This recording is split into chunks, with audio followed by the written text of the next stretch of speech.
Irmãos, mais uma vez, boa noite a todos, e os saúdo, meus irmãos, de fato com a graça e a paz do nosso Senhor Jesus Cristo. Que essa graça maravilhosa possa encher o seu coração nessa noite, que a palavra de Deus possa alimentar a sua alma faminta, saciar a sede do seu coração. Nós estamos em um compromisso permanente com o Senhor e com a sua palavra, e por conta disso nós pregamos a palavra expositivamente e sequencialmente. Portanto, convido você a darmos sequência na nossa meditação. Abra sua Bíblia em Lucas capítulo 23, e nós leremos do verso 13 até o verso de número 25, lembrando que nós estamos meditando sobre o julgamento de Jesus. O título do sermão de hoje é o julgamento popular. O julgamento popular é mais uma fase do julgamento de Jesus. Espero que você tenha achado em sua Bíblia, Lucas capítulo 23, verso de número 13. Todos acharam?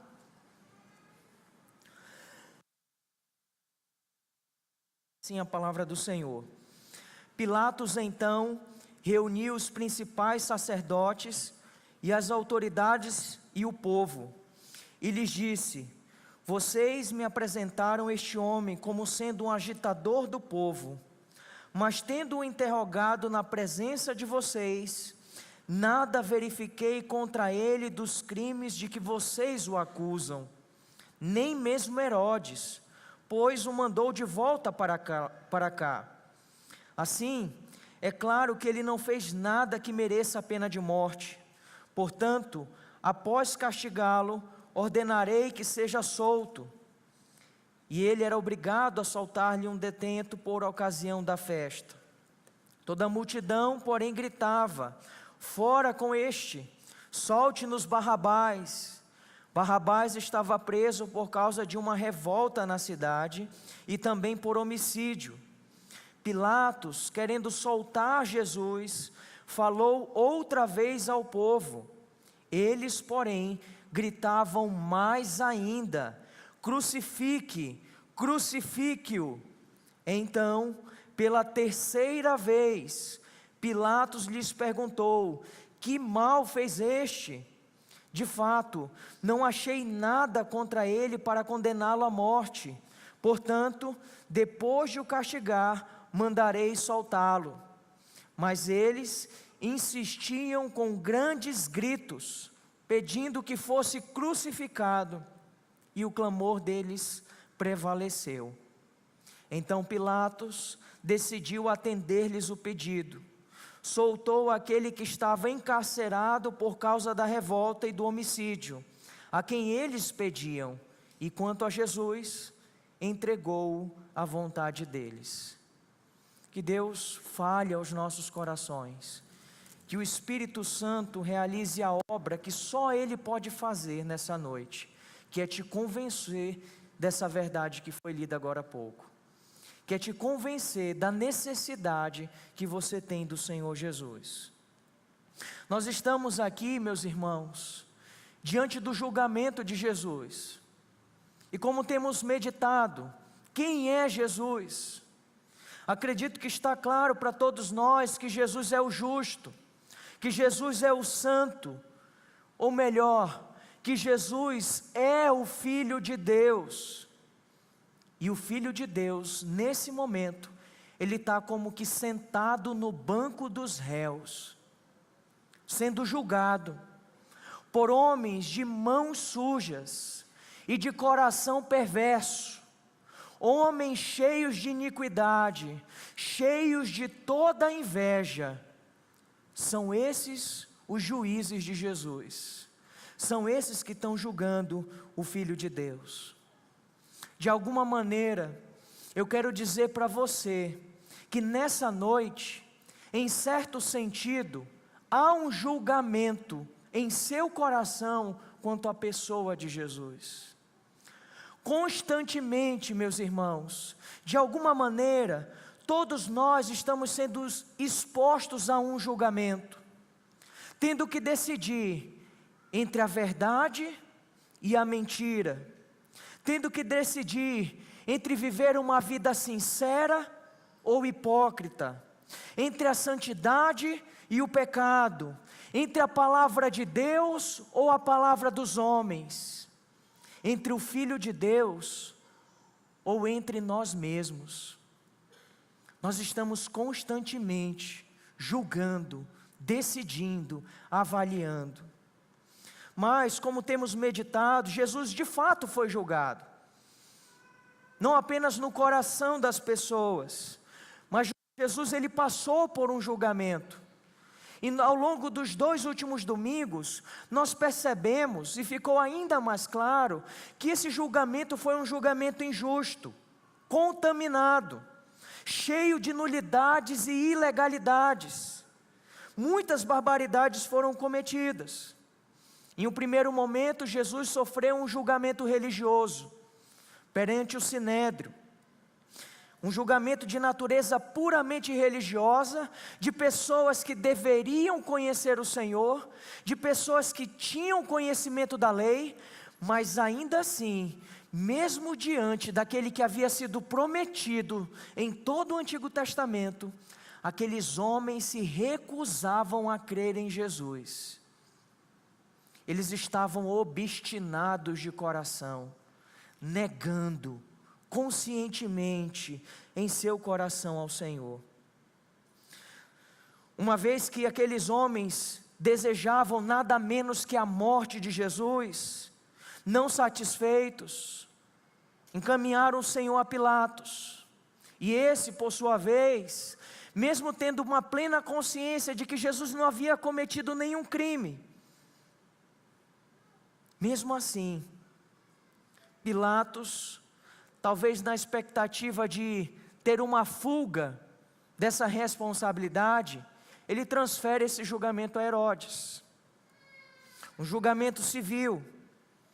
No entanto, irmãos, Herodes, como nós vimos no domingo passado, ele também não estava interessado na pessoa de Jesus, sobre quem de fato era Jesus. Apenas para que venhamos a lembrar, olha só o que diz no capítulo 23 mesmo, verso 8 e verso 9. Quando Herodes viu Jesus, ficou muito contente, pois havia muito que queria vê-lo, por ter ouvido falar a respeito dele. Esperava também vê-lo fazer algum sinal. Sabe o que Herodes queria? Ele queria espetáculo, ele queria circo, ele queria satisfazer a sua curiosidade sobre esse Jesus que fazia muitos milagres e sinais. Mas ele não estava interessado. Na verdade, ele foi desanimado. Por quê? Porque o Senhor ficou mudo. Ele nada falou. E descontente, Herodes envia Jesus de volta, verso 11. Mas Herodes, juntamente com os seus soldados, tratou Jesus com desprezo, e para zombar de Jesus, mandou que o vestissem com um manto luxuoso e o devolveu a Pilatos. Pega, Pilatos, está aí Jesus. Ele não se diz rei, está aí, ele está vestido com um manto real. Jesus sendo mais uma vez alvo de zombarias, de desprezo e de profanação. Nesse momento agora, no verso de número 13, nós estamos na última etapa desse julgamento. Lembra? Jesus foi negado por Pedro. Lembra? Jesus foi negado por todos os religiosos. Jesus foi negado também pelas autoridades. E agora nós veremos, como já lemos, que Jesus foi negado por todo o povo. A multidão agora está negando a Jesus e declarando: crucifica-o, crucifica-o, e soltem Barrabás. É Pilatos que profere a sentença, mas essa última fase do julgamento é um julgamento popular, porque ele joga para a multidão, e a multidão grita: crucifica Jesus. O Filho de Deus, Jesus, é condenado à morte. Que coisa, né?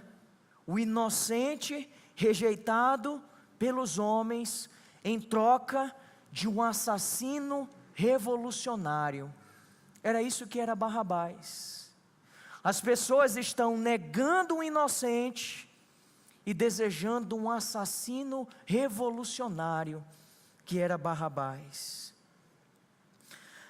Como Deus, Ele utiliza, irmãos, de uma forma tão maravilhosa, até o pior de todos os males. Qual seria o pior de todos os males, o pior de todos os pecados? Negar o Filho, negar o próprio Deus. Mas olha que coisa maravilhosa, Deus usa até o pior dos males para cumprir o seu plano redentor. Isso é uma verdade que traz um consolo enorme aos nossos corações, inclusive para as adversidades que nós passamos de modo particular, porque nós entendemos de uma maneira correta, à luz das Escrituras, que há um Deus todo-poderoso e soberano, que permite até que o mal sobrevenha sobre as nossas vidas, para manifestar a sua gloriosa salvação. Você entende? Deus está acima de tudo, e até o mal, até o diabo e todas as coisas estão abaixo, submissos à vontade soberana de Deus. Deus está, por meio da maldade humana, salvando pecadores, salvando você e salvando a mim. Esse julgamento nós vamos, em nossa meditação, dividir aqui esse sermão em 3 pontos. O primeiro ponto, a gente vai enfatizar a pessoa do juiz, de Pilatos, do verso 13 ao verso 16. Do verso 17 ao 22, teremos o segundo ponto, que nós vamos falar dos jurados. De modo bem específico, nós vamos falar do povo, da vontade popular. E do verso 23 ao 25, nós vamos falar sobre o réu, sobre a pessoa de Jesus.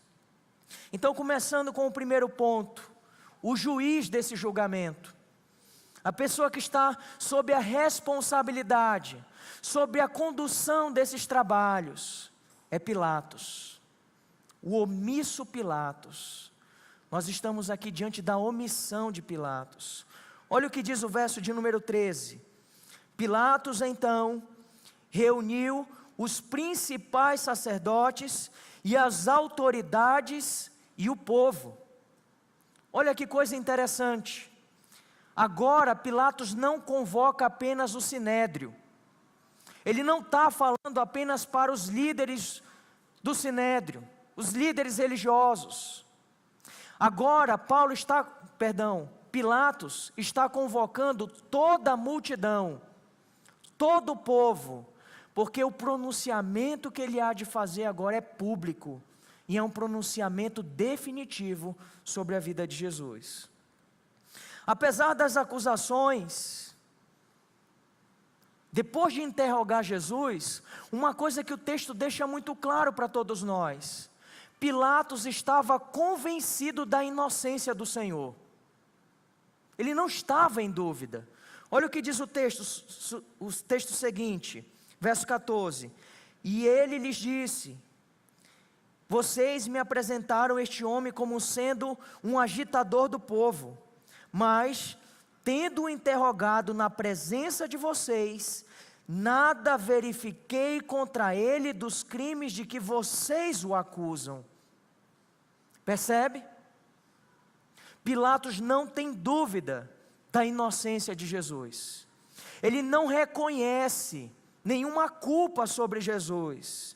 Aliás, ele diz que Jesus é completamente inocente nesse julgamento.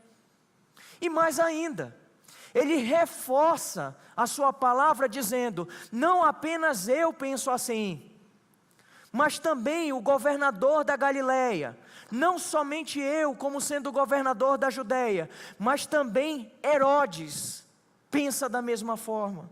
E ele diz isso no verso seguinte, verso 15: nem mesmo Herodes, pois o mandou de volta para cá. Assim, é claro que ele não fez nada que mereça a pena de morte. Há uma unanimidade de pensamento aqui. Jesus é inocente. E isso é muito importante. É muito importante para a profecia bíblica. Jesus de fato é o Cordeiro de Deus, sem mácula, inculpável, perfeito, puro. É esse o Senhor Jesus. Não há nenhuma culpa, não há nenhuma acusação sobre a vida dele, completamente ausente de culpa. Em outras palavras, em consequência, ele não merece a pena de morte, ele não é digno de morte, e é isso que Pilatos entende. E no verso 16, então, ele propõe: portanto, após castigá-lo, ordenarei que seja solto. Eu vou ordenar que ele seja solto. Essa é a primeira tentativa de Pilatos de resolver a coisa. Ele quer libertar Jesus. Gente, interroguei, ouvi, foi, voltou, vocês me apresentaram todas as provas e os elementos, e ele é inocente, eu não posso fazer nada. Melhor, eu vou só castigá-lo, eu vou só açoitá-lo, e aí eu vou libertá-lo. Eu vou fazer isso. Esse é o convencimento do juiz. Essa é a análise de Pilatos, a inocência de Jesus. Mas eu pergunto a você, o que a gente deve fazer quando uma pessoa é inocente? O que a gente faz quando uma pessoa é inocente? Isso é uma pergunta importante. E isso é tão claro para Pilatos que olha só, olha o verso 4. Então Pilatos disse aos principais sacerdotes e às multidões: não vejo neste homem crime algum. No verso 15, nós ouvimos que ele não merece pena de morte. Agora avance para o verso 22. Então, pela terceira vez, Pilatos lhe perguntou: que mal fez este? De fato, não achei nada contra ele para condená-lo à morte. Portanto, depois de o castigar, mandarei soltá-lo. Mas o que a gente faz quando uma pessoa é inocente, irmãos? Como a gente vive em tempos, e isso se agrava ainda mais, que a gente precisa dizer o óbvio para as pessoas, o certo a se fazer é o certo. A coisa certa a se fazer é a coisa certa. E a coisa certa não é o meio certo, ou quase certo. Nesse caso, não era castigar Jesus, não era chicotear Jesus, não era punir Jesus, mas era soltar Jesus e libertá-lo, porque ele era inocente.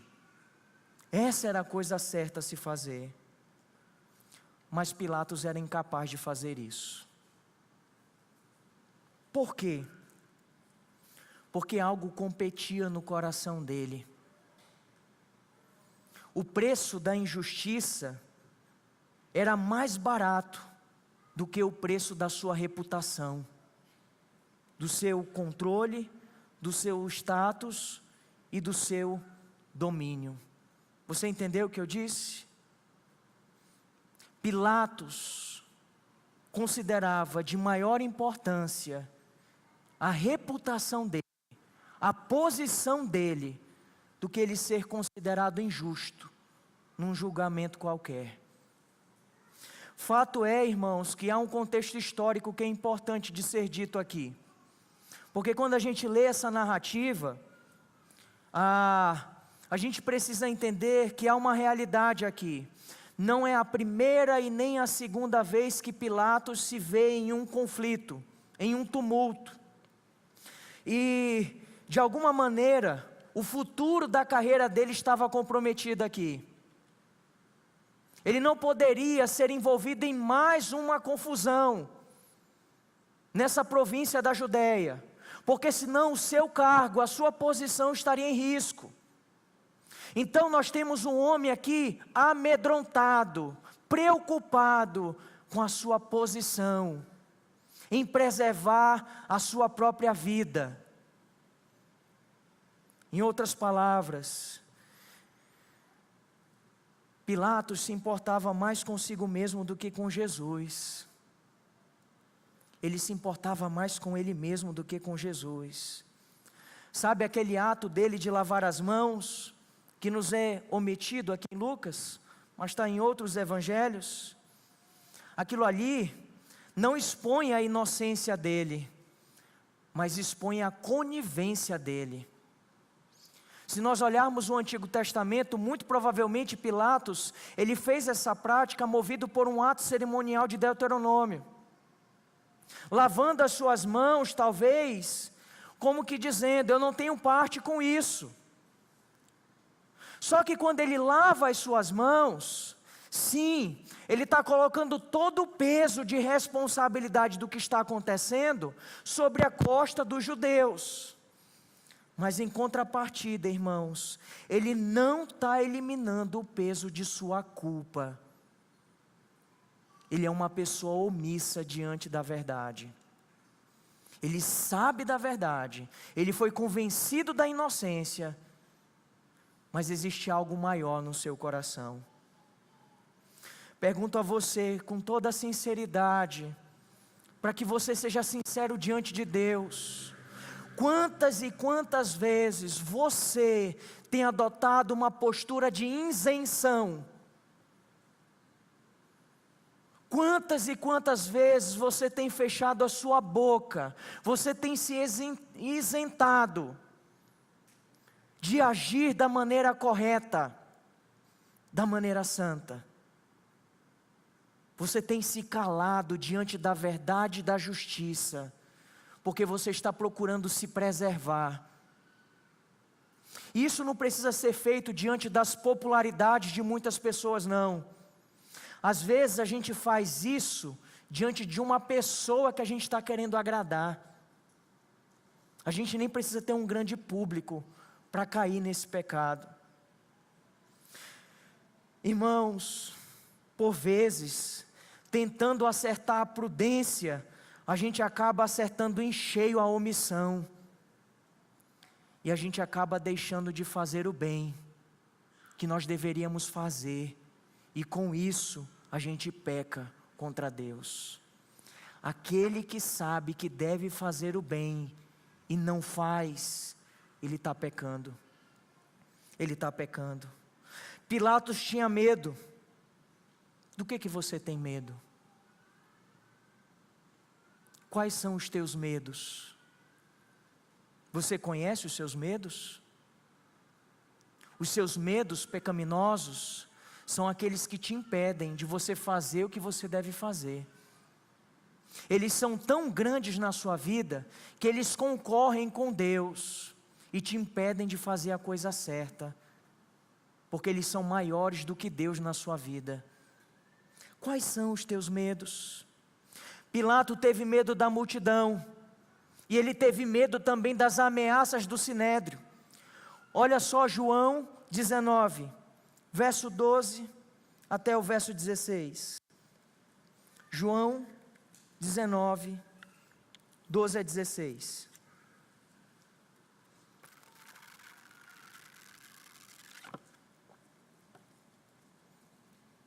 Todos acharam?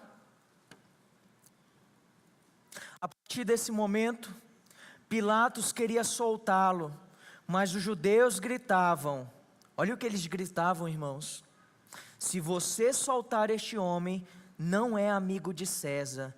Todo aquele que se faz rei é contra César.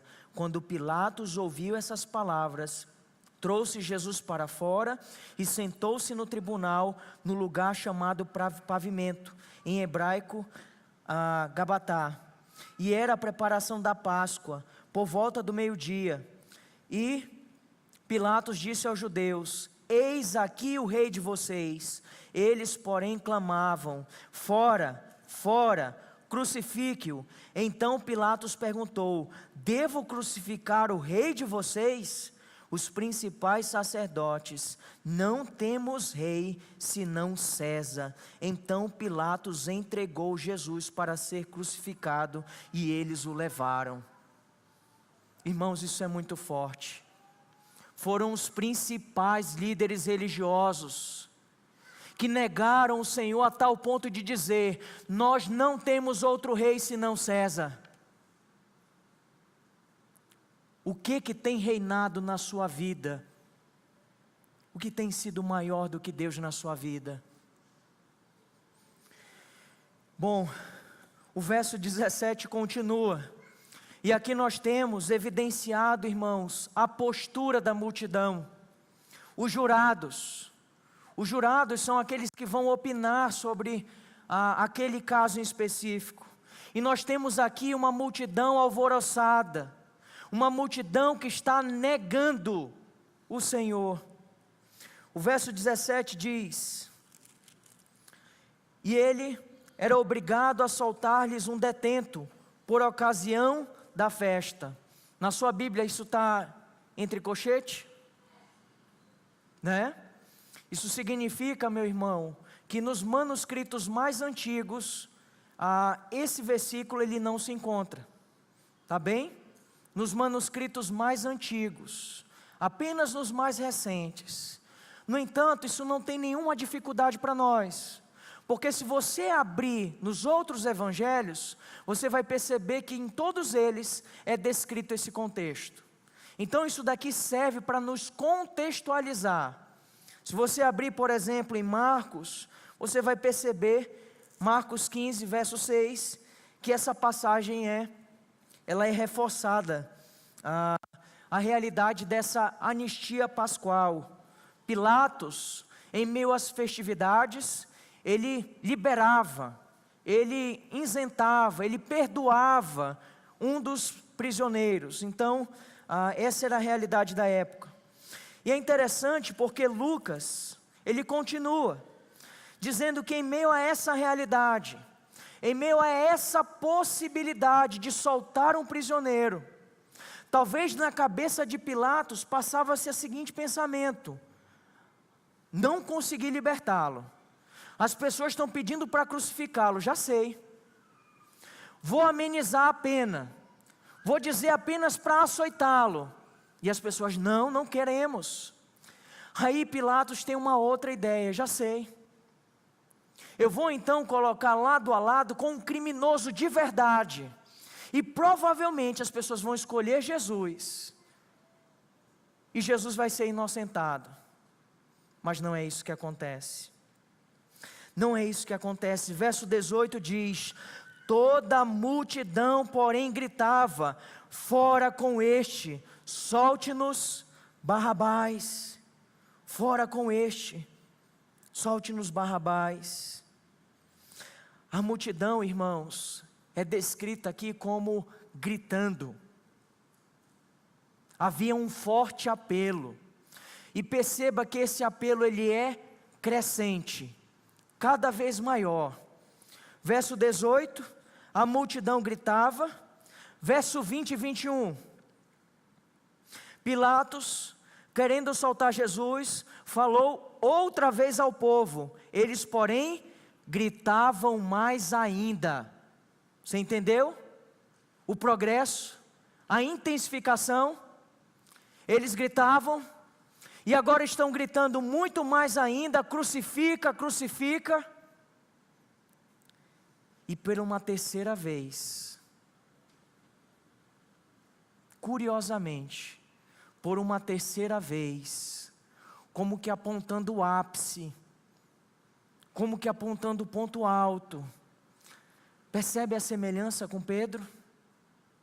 Quantas vezes Pedro negou Jesus? Por 3 vezes. E a multidão, por uma terceira vez, ela grita: crucifica-o, crucifica-o. E de modo ainda mais intenso, crucifica-o. Isso é tão forte, irmãos, que o verso 23 diz assim: mas eles insistiam com grandes gritos, pedindo que fosse crucificado, e o clamor deles prevaleceu. Você já teve essa experiência? De você estar num lugar e falar e gritar, mas ninguém te ouve? Porque existe algo com um som muito maior do que a sua voz, que oculta a sua voz e parece que você não está falando. Haviam pessoas ali que acreditavam na inocência de Jesus, mas o que nos é descrito aqui, é que isso ganhou uma força tão grande, e isso se tornou numa intensidade tão grande, de um modo que ficou como uma coisa uníssona, e uma grande voz, cobrindo todas as vozes: crucifica Jesus. Nós queremos que você crucifique Jesus. Por 3 vezes, a multidão nega, rejeita veementemente o nosso Salvador. Mesmo diante da inocência, o povo prefere o culpado. Quem era Barrabás? O verso 19 descreve: Barrabás estava preso por causa de uma revolta na cidade e também por homicídio. Olha que coisa curiosa. Barrabás foi preso corretamente, justamente, por praticar aquilo que eles falsamente atribuem a Jesus. Que coisa, né? Que loucura. Como é que as pessoas podem fazer isso?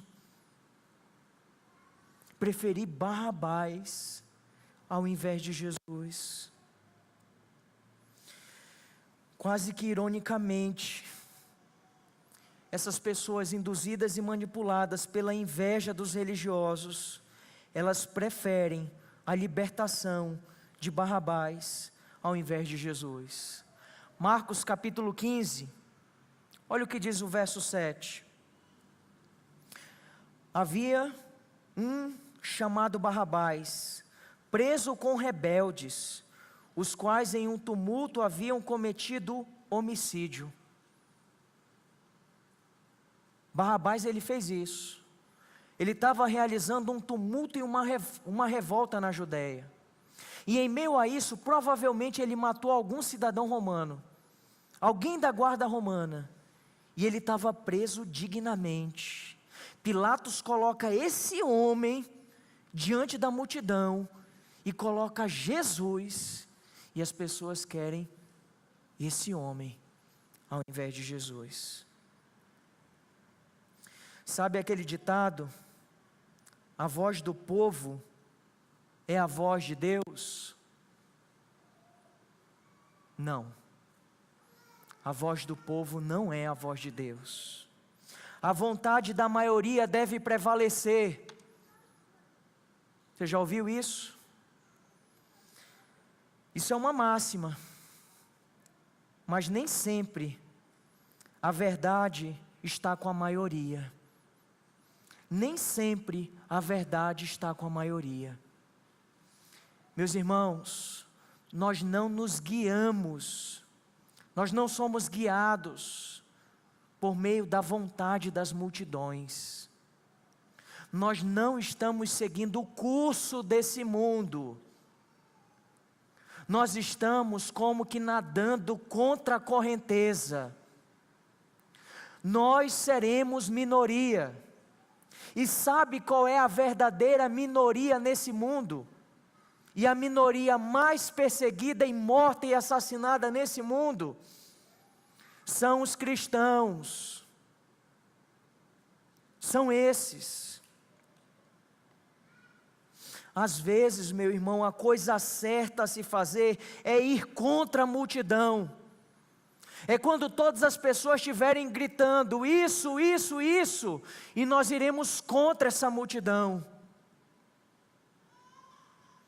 Mas quantas vezes nós temos sacrificado a verdade em nossa vida para satisfazer a vontade da multidão? Quantas vezes, irmãos, nós estamos vivendo por conveniência, por comodidade, e não fazendo o que é certo e seguindo a verdade, custe o que custar. Eu espero que você esteja ouvindo essa palavra com toda a atenção que ela deve ser ouvida, porque nós já vivemos os dias maus que as Escrituras assinalam. Nós já vivemos, e nós já somos os homens dos últimos dias. O último dia ainda não chegou, não sabemos quando ele chegará, mas nós já vivemos esses dias maus, e o mal se intensifica cada vez mais, e o que mais nós estamos enxergando é o esfriamento do amor e da fé de muitas pessoas. É pessoas que estão negociando a verdade pela mentira, abandonando a verdade de Deus. O verso 23 ressalta a voz da multidão. A multidão que antes havia recebido Jesus de modo muito triunfal. Foi o seminarista Stanley que pregou esse texto. Hosana, Hosana ao filho de Davi, dando glórias a Deus, reconhecendo Jesus como um rei, adentrando em Jerusalém. Mas agora, nesse exato momento, essa mesma multidão que antes gritava, reconhecendo Jesus como um rei, agora essa multidão, influenciada pelos religiosos, grita: crucifica-o, crucifica-o. Eles viraram as costas para o Senhor, desejando nada menos do que uma cruel morte de crucificação. Essa verdade, ela é mais adiante relembrada pelo apóstolo Pedro. Pedro, que antes havia negado Jesus por 3 vezes, ele volta para o Senhor, e restaurado no Senhor, ele faz aquilo que o Senhor desejava: pastorei as minhas ovelhas. E Pedro, ele passa a pregar ousadamente. E antes aquele Pedro que havia negado perante a multidão, agora ele se levanta como uma voz profética, e ele começa a anunciar Jesus, sem temer sobre a sua vida. E esse mesmo Pedro, que diante dos religiosos e de todas as pessoas, ele cura uma pessoa, pelo poder que há no nome de Jesus, e as pessoas espantadas, olha o que Pedro diz, Atos capítulo 3, verso 12, isso, dirigiu-se ao povo dizendo: israelitas, por que vocês estão admirados com isto? Ou por que estão com os olhos fixos em nós, como se pelo nosso próprio poder ou piedade tivéssemos feito este homem andar? Verso 13, o Deus de Abraão, o Deus de Isaque, o Deus de Jacó, o Deus dos nossos pais, glorificou o seu servo Jesus, a quem vocês traíram e negaram diante de Pilatos, quando este já havia decidido soltá-lo. Vocês negaram o santo e o justo, e pediram que fosse solto um assassino. Vocês mataram o autor da vida, a quem Deus ressuscitou dentre os mortos, do que nós somos testemunhas. E é com essa autoridade que Pedro, ele se levanta perante aquele povo, denunciando o pecado, e clamando: arrependam-se e creiam em Jesus, para a salvação de vocês. É essa a mensagem do Evangelho. O verso 23 em diante então conclui: mas eles insistiam com grandes gritos, pedindo que fosse crucificado. Chama a sua atenção para essa expressão: e o clamor deles prevaleceu. Então Pilatos decidiu, mais uma vez chama a atenção, atender-lhes o pedido. Verso 25: soltou aquele que estava encarcerado por causa da revolta e do homicídio, a quem eles pediam, e quanto a Jesus, entregou-o à vontade deles. Eu vou repetir: quanto a Jesus, ele entregou à vontade deles.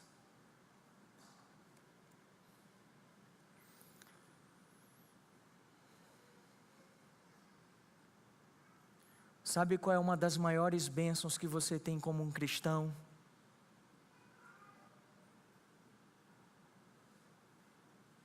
Deus não te entregou a tua própria vontade.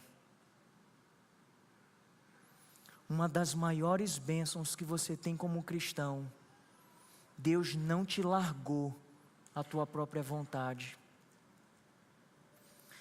Agradeça, meu irmão, todos os dias, porque Deus não está fazendo a tua vontade, mas Ele está fazendo a vontade dEle na sua vida, e que assim seja.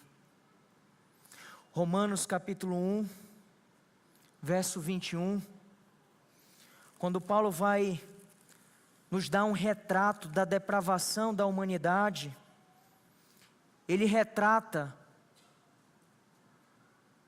a terrível condição de um homem sem Deus, dizendo que Deus o largou, os homens à sua própria vontade. Olha o que diz Romanos 1, 21.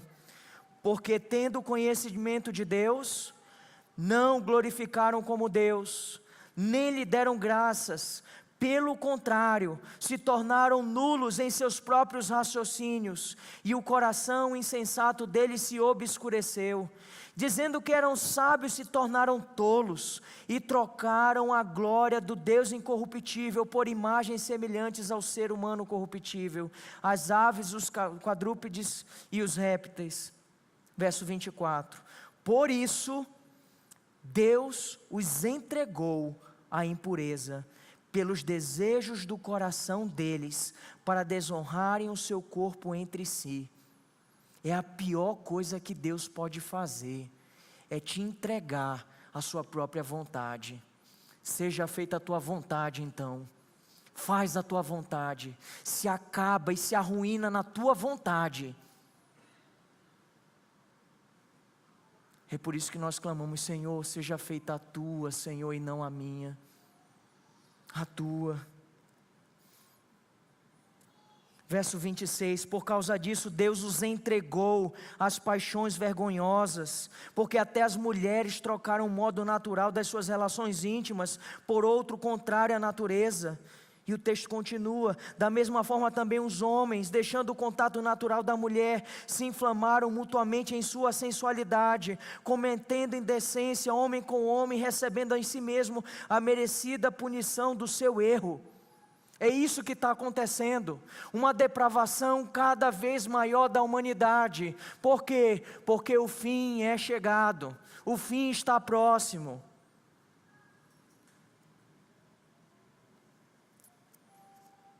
E para realçar toda a injustiça desse julgamento, para deixar isso mais evidente, Lucas, tão belamente, ele faz esse paralelo, dizendo quem que foi solto. Soltou aquele que estava encarcerado por causa da revolta e do homicídio, a quem eles pediam. E quanto a Jesus, entregou a vontade deles. Lucas, ele não detalha, mas ele escreve tão bonito, com tanta profundidade. Entregou a vontade deles. Aqui nós temos, irmãos, a morte substitutiva. Barrabás foi liberto, e em troca disso, Jesus foi morto no seu lugar. Aquela cruz era de Barrabás. Sabe o que significa o nome Barrabás? Filho de um pai. A palavra Barrabás significa filho de um pai humano. A cruz era dele. Mas quem foi crucificado lá no meio, no Gólgota, não foi o filho de um homem, de um pai humano, mas foi o filho do Pai divino, do Deus Pai. Aquela cruz era minha e sua. O castigo deveria ser nosso. Tudo aquilo que Cristo suportou deveria ser eu, deveria ser você. Lucas, ele não conta os detalhes, e o tempo não vai permitir, mas eu vou só ler, e eu peço por favor, que você tente, quase que como fechando os seus olhos, trazer isso como uma realidade para o seu momento agora. Olha como retrata Mateus. Logo a seguir, os soldados do governador, levando Jesus para o pretório, reuniram em torno dele toda a tropa, tiraram a roupa de Jesus e o vestiram com um manto escarlate, e tecendo uma coroa de espinhos, a puseram na cabeça dele, e colocaram um caniço na sua mão direita, e ajoelhando-se diante dele, zombavam dizendo: Salve, Rei dos Judeus.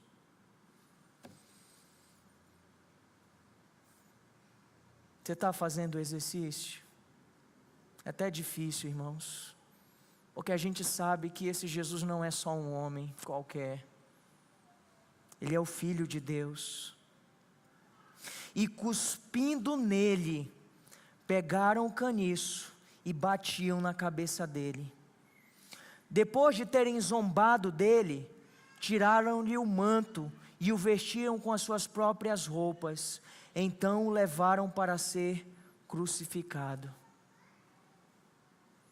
Todo esse castigo, ele é apenas castigo físico. Mas você precisa entender que tudo isso não é nada do que comparado àquilo que Cristo suportou, como sendo a ira de Deus, tomando sobre si todos os nossos pecados, mesmo sendo inocente em nosso lugar. Essa é a morte substitutiva. É aí que está a justificação, meu irmão.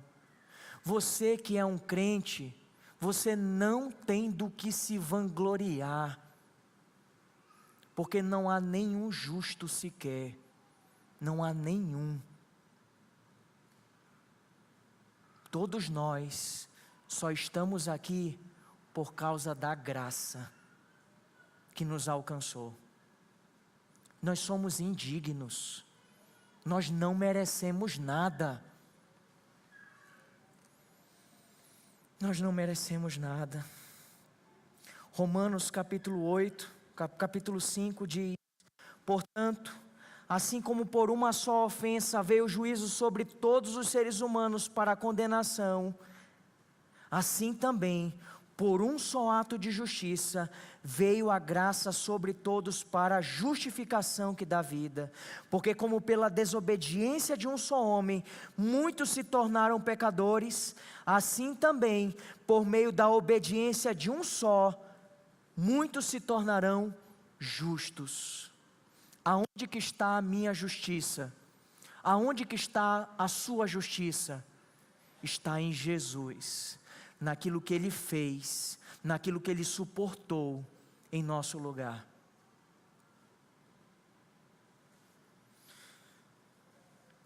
Isso é muito bem retratado, de forma alegórica, no livro As Crônicas de Nárnia,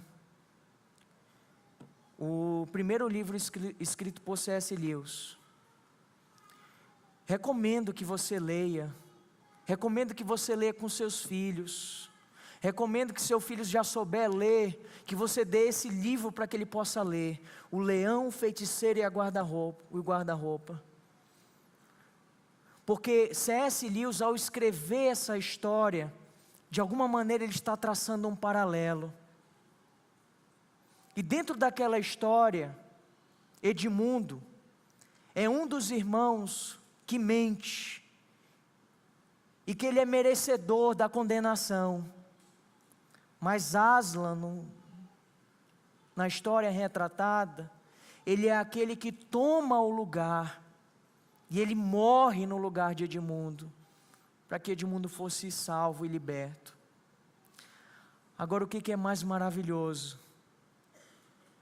É que em meio ao pecado de Edmundo, e a injusta condenação daquele leão retratado ali, é exatamente nesse ato de substituição que se opera a salvação e a libertação, e é onde se opera a vitória. Isso é apenas uma alegoria da verdadeira e grande história de Jesus tomando o meu e o seu lugar e nos perdoando definitivamente de uma vez por todas, de modo que em Cristo não há mais condenação. Não há mais condenação.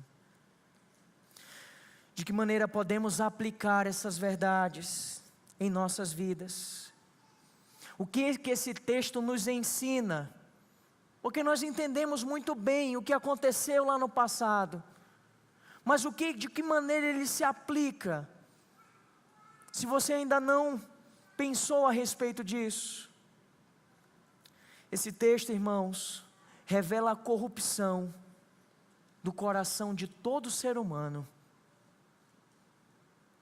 O ser humano, ele é terrivelmente corrupto. Acredite, todos nós aqui temos um potencial terrível de praticar o mal. Todos nós somos, pode soar como um exagero, mas um assassino em potencial. Todos nós carregamos em nosso coração uma maldade terrível. Mas, apesar de toda a maldade que há no coração do ser humano, Deus, de modo soberano e gracioso, Ele opera a sua vontade, usando até homens maus para cumprir o seu propósito redentor. E isso é maravilhoso. A que ponto pode chegar o pecado do ser humano? Ao ponto de negar o próprio Deus, ao ponto de negar o próprio Filho de Deus. Mas a que ponto pode chegar a graça de Deus? Até o ponto de entregar o próprio Filho dele para morrer por nós. Se o nosso pecado é grave, é abundante, a boa notícia é que maior ainda é a graça de Deus sobre a vida daqueles que creem em Jesus. Aonde abunda o pecado, superabunda a graça de Deus na vida daqueles que estão em Jesus. Pedro negou, os religiosos negaram, as autoridades negaram, a multidão negou. E você? E você? Você nega Jesus? Você tem negado Jesus? Em sua vida, você tem negado a Jesus? Negociado? Não viva dessa maneira. Não seja como Pilatos, que sacrificou a verdade e a justiça. O que você tem sacrificado para salvar a sua pele, para salvar a sua reputação e a sua imagem? O que você tem sacrificado? Quero dizer para você, meu irmão, que diante da verdade, ou você fica com a verdade ou você fica com a mentira, porque até o muro é do diabo. No reino de Deus não há espaço para pessoas omissas e isentas. Não confunda a virtude da prudência com a desvirtude da omissão. Não se cale, não se omita. Viva para a glória de Deus. Faça tudo para a glória de Deus. Obedeça ao Senhor. Custe o que custar. Custe o que custar. Sabe qual é o coração do Evangelho? E aqui eu concluo a minha palavra, essa palavra. O coração do Evangelho está exposto aqui. É que Cristo tomou o nosso lugar. É que de alguma maneira, você que é um crente, você é um tipo de Barrabás. Você era um condenado, um criminoso, um culpado, mas Jesus tomou o seu lugar. Ele assumiu o seu lugar e a sua condição. É como diz 2 Coríntios 5:21, aquele que não conheceu o pecado, Deus o fez pecado por nós, para que nele fôssemos feitos justiça de Deus. 1 Pedro 3,18, pois também Cristo padeceu uma única vez pelos pecados, o justo pelos injustos, para conduzir vocês a Deus, morto sim na carne, mas vivificado no Espírito. Vivificado no Espírito. Esse é o cerne, é o coração do Evangelho. Cristo morreu por pecadores, para salvar pecadores. Mas você nega Jesus? Ou você se rende e acredita em Jesus? Que nós possamos, irmãos, permanecer firmes. Porque os dias são maus. Os gritos das multidões são cada vez maiores e mais constantes e uníssonos. E o ódio por Jesus e pelos seguidores de Jesus vai se intensificar cada vez mais. Permaneça firme e glorie-se na cruz de Cristo Jesus. Porque se Ele, sendo nosso Senhor, Ele padeceu, nós também poderemos padecer por amor do Seu nome. Creia em Jesus, confie em Jesus. Senhor Deus, nós te agradecemos, ó Pai, por tão grande salvação sobre as nossas vidas. Porque reconhecemos, Senhor, que o culpado somos nós, os merecedores de todo o castigo e condenação somos nós, mas o Senhor escolheu nos salvar e expressar em nós a Tua tão maravilhosa graça e misericórdia. Senhor, não há em nós mérito nenhum. Obrigado, Jesus. Obrigado, Senhor.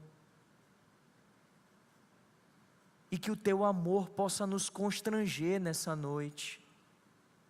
Que tudo aquilo que o Senhor realizou em nosso favor possa nos constranger e nos mover, Senhor, a uma vida não de uma religiosidade aparente, mas de uma vida sincera diante do Senhor, para viver uma vida que agrada ao Senhor, porque nós queremos ser identificados com o Nazareno que foi crucificado, e queremos ser reconhecidos como seguidores de Cristo, porque reconhecemos nele a salvação, reconhecemos que ele é homem, mas é Deus encarnado. Ó Senhor Jesus, salva nessa noite aqueles que ainda estão perdidos, atrai para Ti aqueles que são as Tuas ovelhas, convence, Senhor, por meio do Teu Espírito, dos nossos pecados, traz-nos a consciência, Senhor, e gera em nós um arrependimento sincero e verdadeiro, para que possamos, Senhor, confiadamente nos voltarmos a Ti e experimentarmos a vida que o Senhor tem para nós, uma vida completamente nova em Ti. Oramos assim, em nome de Jesus. Amém.